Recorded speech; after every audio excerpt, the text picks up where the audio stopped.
Hello. Today we're covering net revenue retention, NRR, the single most important metric for understanding the health of a subscription business. It answers a question that total revenue numbers can never answer. Are the customers you already have becoming more valuable over time or less? By the end of this, you'll know how NRR is calculated, what the number tells you, how it compares to related metrics, and what to do when it's moving in the wrong direction. Let's start with the problem. Here's a situation that misleads a lot of subscription businesses. Total revenue is growing month over month. The chart is going up and to the right. Everything looks healthy, but here's the question behind the number. Why is revenue growing? Is it because your existing customers are upgrading, using more, and becoming more valuable over time? Or is it because you're working incredibly hard to acquire new customers, and that new customer revenue is masking the fact that your existing base is quietly churning and contracting? Both situations produce a rising revenue chart, but one of them is a sustainable business with compounding value, and the other is a leaky bucket that will eventually run dry. NRR is how you tell them apart. Net revenue retention focuses on one specific question. What happens to the revenue from customers you already had? Not new customers, the ones who were already subscribers at the start of the period. If NRR is above 100%, your existing base generated more revenue at the end of the period than at the beginning, even after accounting for all the customers who downgraded or canceled. If it is below 100%, the existing base shrank in revenue terms before you added a single new customer. That distinction is the heart of everything this metric reveals. Net revenue retention is a metric that measures the percentage of recurring revenue retained from existing customers over a period, accounting for expansion revenue, contraction revenue, and churn revenue, without counting any new customer revenue. That last part is critical. New customers are deliberately excluded.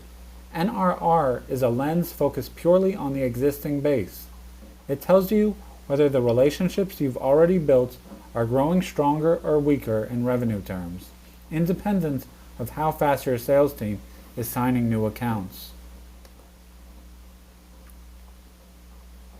To understand NRR, you need to understand the four things that can happen to revenue from your existing customer base.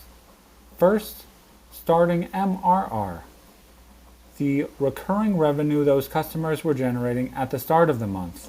Second, expansion MRR, additional revenue from existing customers who upgraded to a higher tier, bought an add-on, or increased their usage.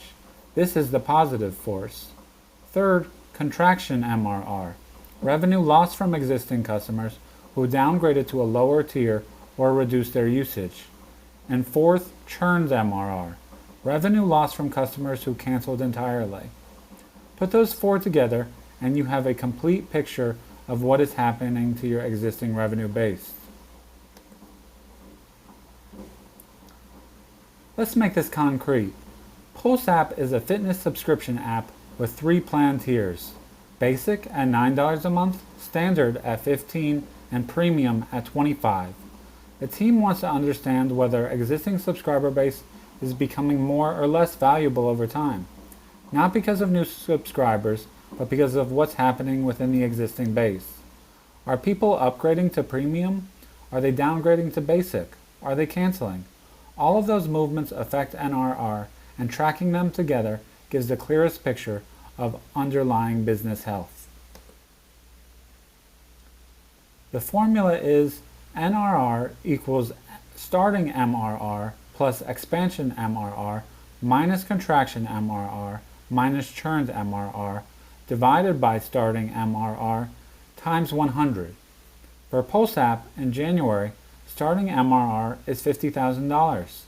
Expansion, subscribers upgrading to premium, adds $8,000.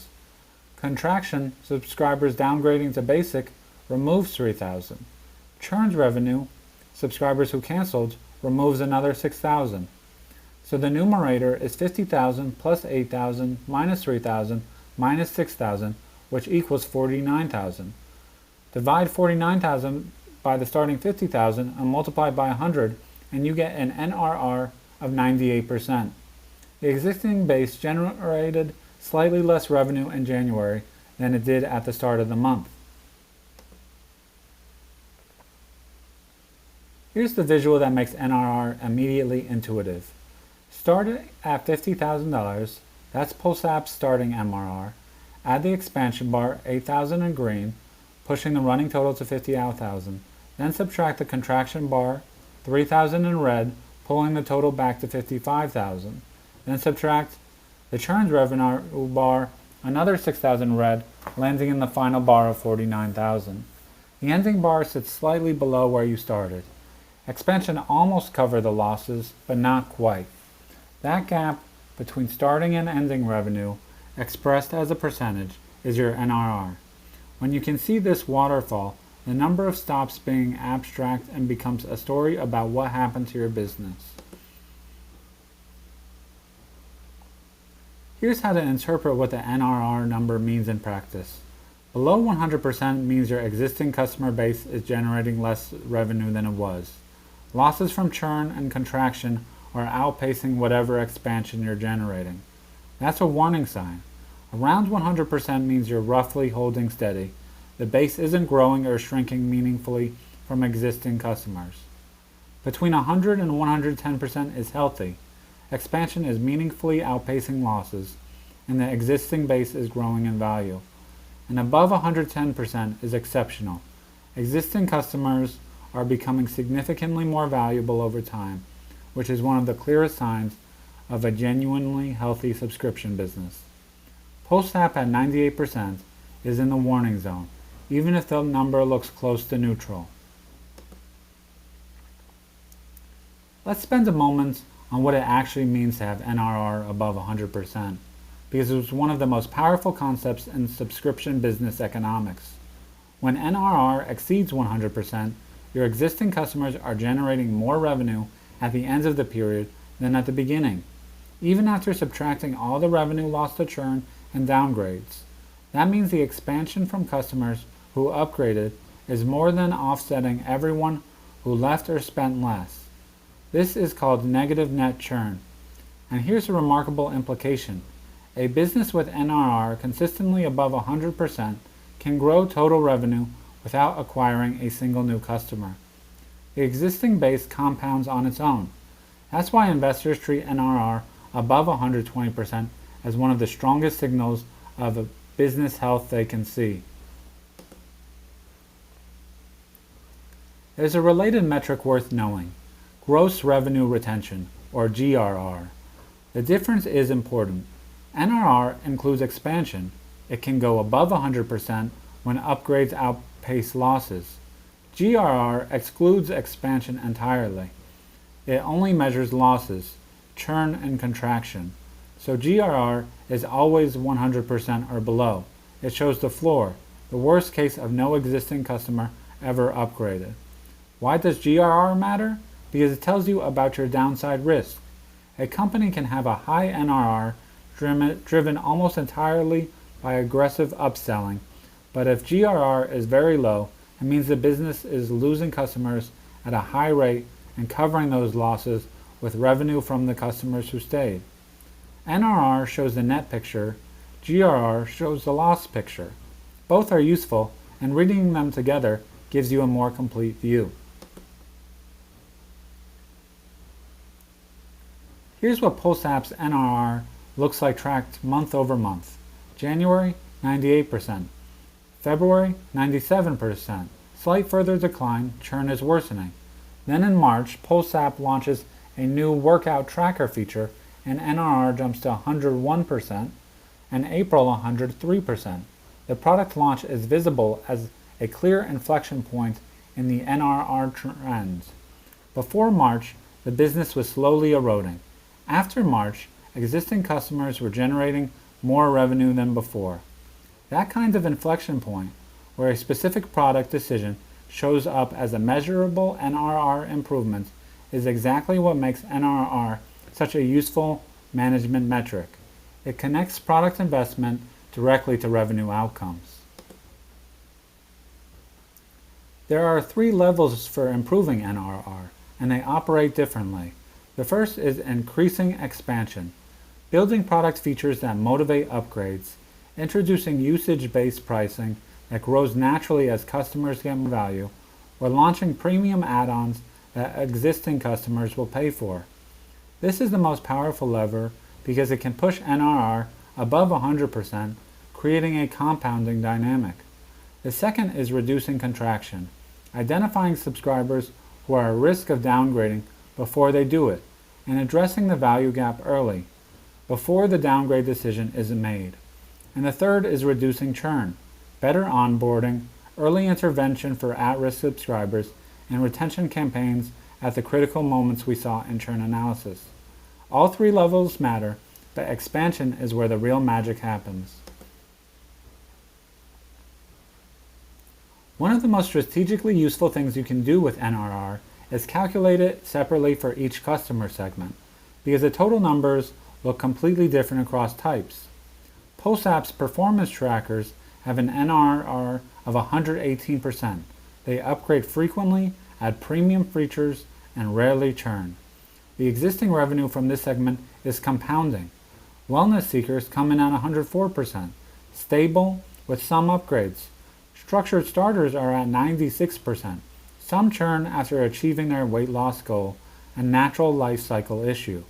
And flexible soloists are at 84%. High rates of downgrading and cancellation, actively eroding the base. Without segmented NRR, all those dynamics average together and hide the story. With it, the team knows exactly which segments to invest in retaining, and which ones need a fundamentally different approach. Let's be balanced. The strengths of NRR are significant. It captures the full revenue picture from existing customers in one number, expansion, contraction, and churn all accounted for. It reveals whether the business can sustain or grow revenue without continuous new customer acquisition, and it's one of the metrics investors and operators watch most closely as an indicator of subscription business health. The limitations are real too. NRR excludes new customer revenue, so it's a complement to acquisition metrics rather than a replacement. You need both. It can be inflated by aggressive upselling tactics that push customers onto plans they don't really need, which eventually drives churn. And benchmarking varies significantly by industry, price points, and business model. An NRR that's strong in one context might be weak in another. 6 things to take with you. The formula: NRR equals starting MRR plus expansion minus contraction minus churn divided by the starting MRR times 100.